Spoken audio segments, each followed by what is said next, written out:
Hey guys, welcome back to another video. আজকেও আমরা এই মলম বিক্রেতা জোকার সাংবাদিককে বাঁশ দিতে যাব। তবে আগের ভিডিও থেকে উন্নত মানের এবং বেশি পরিমাণে কিন্তু বাঁশ হতে চলেছে এই ভিডিওতে। অবশ্যই ভিডিওটা শেষ পর্যন্ত দেখো, কারণ বুঝতেই পারতেছো মারাত্মক লেভেলের একটা রোস্টিং দেখতে চলেছো। এবং তুমি তো এখন একটা বাংলাদেশি হতে হবে, ভিডিওতে তাড়াতাড়ি আগে একটা লাইক করেন ভাই, এবং আমাদেরকে সাবস্ক্রাইব করতে কিন্তু ভুলবেন না, কারণ এরকমই মলম বিক্রেতা এবং সব জোকারদের কি আমরা ভবিষ্যতে বাঁশের উপর বাঁশ দিয়ে যাবো ইনশাল্লাহ। তাহলে চলো উইদাউট এনি ফার্দার ডু ভিডিওটি শুরু করা যাক। এই গাইস, আমি হচ্ছে ইন্ডিয়ার বলদ মার্কা তারসিরা সাংবাদিক। ভাই আমার নাম একদম হচ্ছে ময়ূক শুরুটাই ভাই রঞ্জুক জোস। বদনা। আর আমার না আছে গলার ঘাড়, না মারাত্মক, আছে মাথার তার, ভাই সবই সিরা। আসলেই ছিঁড়া, সবকিছুই ছিঁড়া। মদ বাংলাদেশ থাকবে না। না না, বাংলাদেশ তোমার থাকবে না বাপের বাংলাদেশ। তো সম্পত্তি। বাংলাদেশ কোথায় চলে যাবে দাদা? বাংলাদেশ কি তোমার বইয়ের কোথায় চলে যাবে দাদা?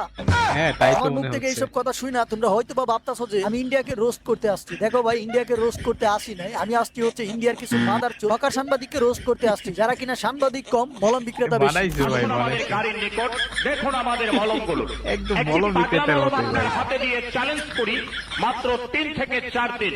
এই মলম বিক্রেতাকে তো আমরা রোস্ট করবোই, তার পাশাপাশি ইন্ডিয়ার কিছু গাঞ্জাখোর পলিটিশিয়ানকেও রোস্ট করবো, যারা কিনা উঁচু গলায় বলে বাংলাদেশ নাকি তাদেরটা খেয়ে তাদেরটা পরেই বেঁচে থাকে। তাদের মধ্যে সবচেয়ে বড় মাদার বাংলাদেশের টাকা ওর বাপেরও দেয়। এক প্লেটে 3টে পরোটা, আনলিমিটেড তরকারি, ভাই। একটা সেদ্ধ ডিম, এক টুকরো অনেক পেঁয়াজ, কিছু আছে ভাই, একটা খালি wait কাঁচা করো, লঙ্কা, দেখো। 30 টাকা।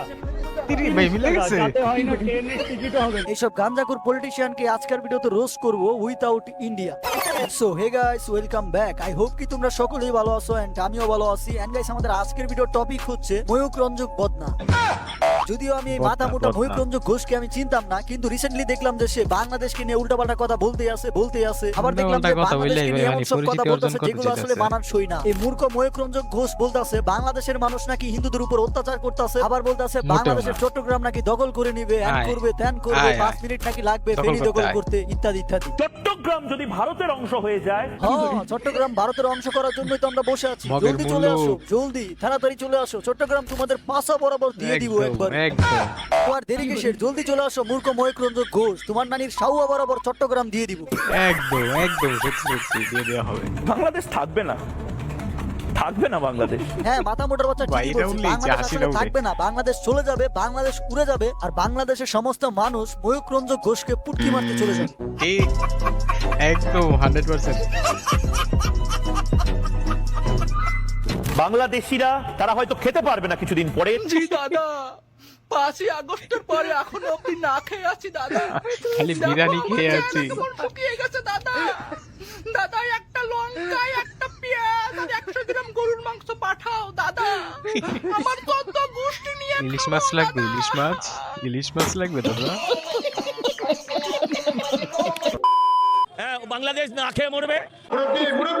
বাংলাদেশ না খাই মনে ভাই। হ্যাঁ, বাংলাদেশ না খেয়ে ভাই মরবে। আমরা এই ভাত যে ভাত না আক্করানের খাই বাচ্চা, মাথা মোটা বিরিয়ানি বাচ্চা খাবো যে বললো প্রতিদিন। বাংলাদেশ না খায় মরবে, প্রতিবেলা। এটা কিসের জন্য বলছে, কোন উপায়ে বলছে? ওই যে আমাদের দেশে পণ্য রপ্তানি করে এই উপায়ে। আরে আক্করানের বাচ্চা, আক্করানের রে, নিজের পায়ে নিজেই কুড়াল মারতাছস মাদার চোদরা। তোর মতো পাতি পলিটিশিয়ানদেরকে বলতাছি একদম কান খুইলা শুন, তোরা যে আমাদের দেশে পণ্য রপ্তানি নিয়ে লাফালাফি করস, তোরা বলস আমাদের দেশে পণ্য রপ্তানি করা বন্ধ কইরা দিবি। তো তোরা যদি বাংলাদেশে পণ্য রপ্তানি করা বন্ধ কইরা দেস, তাহলে আসলে বাংলাদেশের কোনো বালি চিরা যাবে না। আসলেই ভাই, যদি ভারত বাংলাদেশে পণ্য রপ্তানি করে বন্ধ করে দেয়, বাংলাদেশে কোনো লস হবে? তুমি চিন্তা করো যে একজন কাস্টমার দোকানদারের কাছে কাস্টমার আসছে মাল নিতে, এখন দোকানদার যদি কয় যা যা এখান থেকে চলে যা, লস কি কাস্টমারের হবে না দোকানদারের হবে? পৃথিবীতে 200টা দেশকে অভাব পেরে গেছে যে ইন্ডিয়া থেকে নিতে হবে? খালি যদি একবার যদি বাংলাদেশ একবারে মাথা ঘুরায় অন্য কোনো দেশের থেকে নেওয়া শুরু করে না, তারপরে যে হা হয়ে পড়ে থাকবা, পরে যে হাতে থালাবাটি, ভিক্ষার থালাবাটি নিয়ে ঘুরতে হবে, বলতে হবে বাঙালি দাদারা একটা টাকা দেন না বাঙালি দাদারা। আর ইদানিং তো কলকাতার অবস্থা এরকমই শুরু হয়ে গেছে শুনলাম, ব্যবসায়ীদের অবস্থা তো 12টা বেজে গেছে। এই পলিটিশিয়ানদের তো কিছু আসে যায় না সাধারণ মানুষদের, কি হলো না হলো, কিন্তু সাধারণ মানুষরাই লাস্টে কষ্ট করে। কিন্তু এই যে সাংবাদিক, এটা তো সাধারণ মানুষের ক্যাটাগরিতেই পড়ে, তো জুতা দিয়ে বেরানোর দরকার ভাই।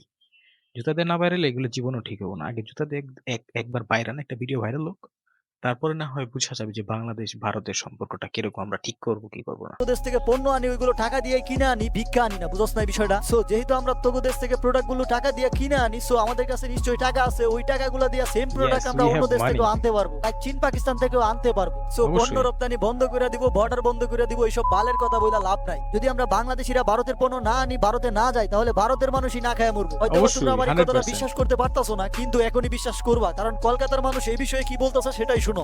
বাংলাদেশি দাদা না আসলে না কলকাতা সব ভুকা মরে যাবে। বাস্তব একদম কথা কিন্তু বলছি দাদা, সচ্চা বলছি দাদা। সচ্চা আজ কথা বলে সকালবেলা দিয়েছে। আসলাম, একটা ভাড়া পাওয়া যাচ্ছে না। যে অবস্থা দেখা যাচ্ছে বেশি দিন থাকবে না, আর বেশি দিন থাকলে দেশ ধ্বংস বেশি হয়ে দিন যাবে। থাকবে না, দাদা ভারতের দেখছিলাম যে ভারতের কেউ মানুষের খেতে বাংলাদেশ পারবে থেকে না। আসলেই তাকে আপনি ডেকে ডেকে নিয়ে যাচ্ছেন, কি হোটেল? এটা হোটেল আছে, হোটেলে গেছে ওরা, মানে ওনাদের ডাইকে ডেকে চিকিৎসার নিয়ে জন্য যেতে আসছে, তো সব হচ্ছে না, কম পয়সার মধ্যে রুম চাইছে। এখন তো অবস্থা বহুত সব খালি আছে, কম পয়সা দিয়ে দিচ্ছে, 600 700, যেখানে 1000 1200, সেখানে 500 600 700 500 টাকা ভাই অবস্থা বুঝো তাহলে তোমরা। মানে মার্কেট স্ট্রিটে ফাপড়বাজি, ফাপড়বাজি সব ব্যবসা চুটে শেষ, একদম। পুরো শেষ। মার্কেট যত ব্যবসা সব শেষ, হোটেল বলেন, ট্রাভেলস বলেন, এই রোডে চলার রাস্তার জায়গা পাওয়া যায় না। এখন দেখছেন পুরো ফাঁকা, মানে একটা লোক দেখা যাচ্ছে না। এর থেকে অবস্থা আরো খারাপ হবে দাদারা, আরো খারাপ হবে। আছে, লোক আছে, এখনো তার সময় মধ্যে আছে। আরো কিছু দেখা যাবে না। সন্ধ্যাবেলা একবার এসে দেখেন, মনে হচ্ছে একদম শুনশান, একদম মানে একদম মানে কবরস্থান হয়ে গেছে। আরে বাংলাদেশ থেকে কত লোকজন আসছে তাও এখন? এখন মানে ধরে নিন 10%। তো আশা করি তোমরা বুঝতে পারছো যে কে আসলে না খায়া থাকবে আর কে আসলে না খায়া মরবে। তো এটা আসলে ভারতের কিছু ন্যাংটা রাজনীতিবিদদেরকে দেখাইলাম। তো ভাই, ন্যাংটা রাজনীতিবিদদেরও দোষ নাই, দোষ হইতেছে ভাই ওরা তো গরুর মুত খায়, গরুর মুত খাইতে খাইতে মাথা ব্যালেন্স হারায় ফেলছে, এখন ডাল মাতাল হয়ে গেছে, বুঝছেন না? গরুর গোবর খাওয়ান তাহলে হয়তো বা ঠিক হইতে পারে। যাই হোক, আমরা সেদিকে না যাই। তবে দাদারা, আপনারা কিন্তু পস্তাবেন, অনেক পস্তাবেন, এখনো সময় আছে। এই মলম বিক্রেতা, এই জোকারের বাচ্চারে এখনো সময় আছে। জুতা দিয়ে একটা মানে এক জুতা দিয়ে বাড়ির একটা সিরিজ শুরু করেন, একদিন পর্যন্ত জুতা দিয়ে বাইরান, তাহলে মনে হয় যে মাথা ওর ঠিক হয়ে যাবে। তারপরে আমরা বুঝবো যে আমরা আবার যাবো কিনা, ব্যবসা বাণিজ্য শুরু হবে কিনা। এখন চলো চলে যাই আমাদের ময়ূক রঞ্জন বদনার কাছে। দেখে দেখে তো আমার ভয় লাগছে, আমার লাগছে, আপনার লাগছে, আমরা সবাই কি থরথর করে কাঁপছি। উড়ে দেখুন আরেকবার, আরে ভালো বাবা, করে তরতর দেখুন। করে কাঁপছো দাদা, কাঁপবে বাংলাদেশের কাঁপবে। চাচা জানরা আসছেন। এই যে তোমরা স্ক্রিনে দেখতেছো পাতিলের ভিতরে করে মুরব্বিগুলা যাইতাছে, এই ভিডিওগুলো হচ্ছে কিছু ইউটিউবারের করা। কিছু কিছু বাংলাদেশি ইউটিউবাররা এই ধরনের গেম প্লে করে থাকে মুরব্বি এবং এটাই মহিলাদেরকে gameplay দিয়ে। video, আর এই গেম দেখে প্লেগুলোর মধ্যে বোঝা যারা যাচ্ছে ভাই। অংশগ্রহণ করে তাদেরকে চাল ডাল এগুলো দিয়ে থাকে বিভিন্ন ইউটিউবাররা। মানে এক কথা, এই যে তোমরা পাতিলের ভিতরে মুরব্বিগুলোরা দেখতেছো, এগুলো হচ্ছে ইউটিউবারদের করা ভিডিও। ওই ভিডিওগুলোকেই হকার সাংবাদিকের রিপাবলিক সাউয়া চ্যানেল নিয়ে এসে কাট কাট করে বড় স্ক্রিনে দেখিয়ে বলতাছে বাংলাদেশের মুরব্বিরা নাকি পাতিলে করে ভারতে যাচ্ছে। ভাই বলছিলাম না যে গরুর মুত খাইতে খাইতে ওদের মাথা টালমাটাল হয়ে গেছে। এর জন্যই ইউটিউবারদের খেলার ভিডিও হয় না বাংলাদেশি, নিজেদের তো কোনো যোগ্যতা নাই, বাংলাদেশি ইউটিউবারদেরই ভিডিও হয় না কাইটা কাইটা বাংলাদেশি অপমান করতে যায়।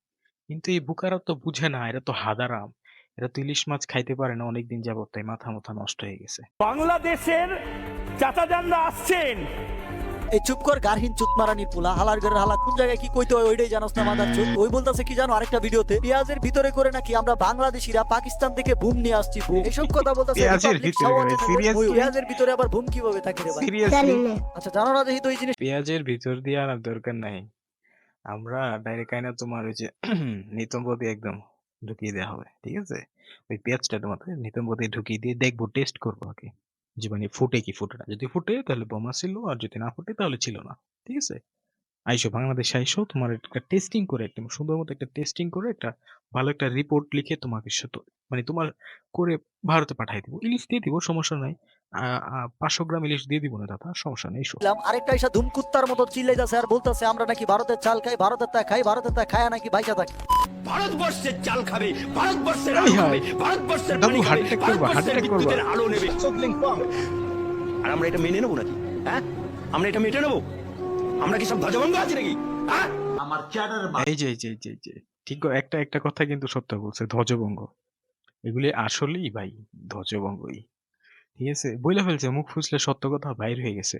ভারতের চাল খাই আমরা, চাল খাই। আল্লাহ, পৃথিবীতে কোনো চালেরই নাই তো, রপ্তানি করার মতো কোনো মানুষ নাই, কোনো দেশ নাই, কোনো ইম্পোর্টার নাই। ভারতই একমাত্র চাল উৎপাদন করে, আর পৃথিবীর বাইরে অন্যান্য দেশে অন্য কিছু উৎপাদন করে।